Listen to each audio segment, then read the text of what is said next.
Now let me ask you, do you believe yourself to be a good communicator?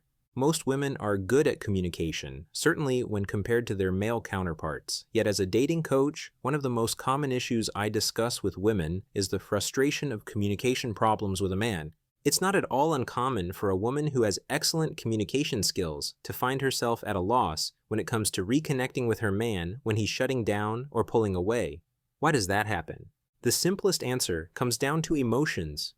Have you ever noticed that we treat the people we are closest to the worst? Brothers and sisters pull out all the stops when arguing with each other as kids. Husbands and wives often talk to each other in ways they would never dream of talking to a stranger or someone they dislike at work. Why does this happen? It happens because emotions run the show. The closer we are to a person, the more our emotions get involved. It's no longer a logical decision about how to interact with an annoying coworker. Our boss may anger us, but our desire to keep our job keeps our emotions in check. But when the relationship is about emotions, we don't hold back. Communicating emotion. You don't have a relationship with a boyfriend for financial gain or any other non-emotional reason. You have a relationship with your boyfriend because of the emotional benefits. So when the emotions go bad, there's no longer anything holding us back from expressing our emotional dissatisfaction. The result? We sometimes regress to a level of communication that is ineffective. We communicate emotion. At this point, I need to clarify something. Among women, communicating emotion works just fine. With men, you can expect very poor results. Think about this for a moment.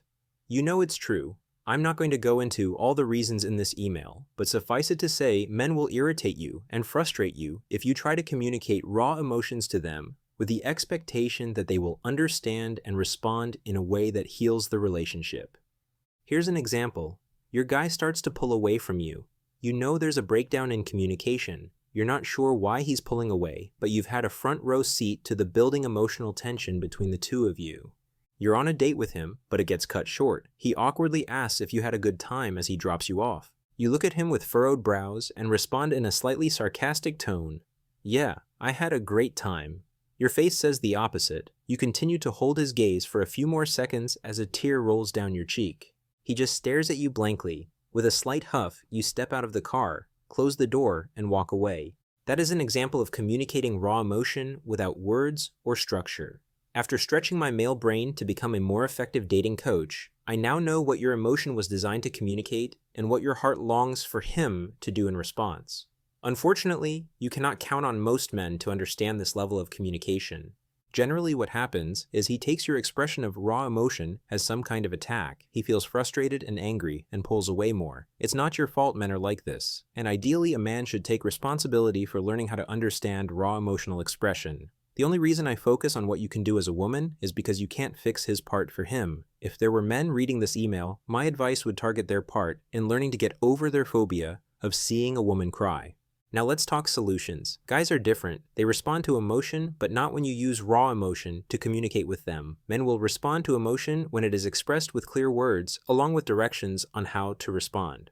For example, Mike, I'm hurting inside right now. I feel sad. I also feel a little bit afraid. I'm sad because I feel like something has come between us and we're not as close right now.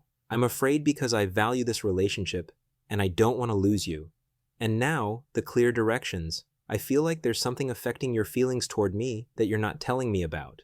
I want us to work it out together. I want you to trust me and work through it with me. Tell me what's bothering you. This approach works because of three main reasons. First, it doesn't require that your man read between the lines of raw emotion. Second, it communicates the problem in a way his mind is designed to work. Men like to fix problems, so a clear problem and a clear direction to solve it are like a breath of fresh air to his male brain. Third, your emotions are expressed in ways that cause him to want to come to your rescue and be your hero. Give him a chance to be your hero, and he will generally respond with a degree of nobility and patience you would not otherwise receive. In the end, the communication advice I'm giving you requires that you become solution-focused. It's too easy for all of us to fall into the trap of showing our painful emotions rather than talking about them with a solution-focused mindset. Men need to see a solution before they feel comfortable admitting to certain kinds of emotions, so give him a specific problem to chew on. Make it clear that you believe a solution exists. Then ask for his help to find that solution. I hope these concepts will empower you and give you a solid sense of direction the next time you find yourself needing to break down communication barriers with your guy. If this video gave you a fresh perspective on love and commitment, please take a moment to like and subscribe. It may seem small, but it makes a huge difference, helping me share this message with more people who are searching for real connection and lasting love. Thanks for being part of this journey.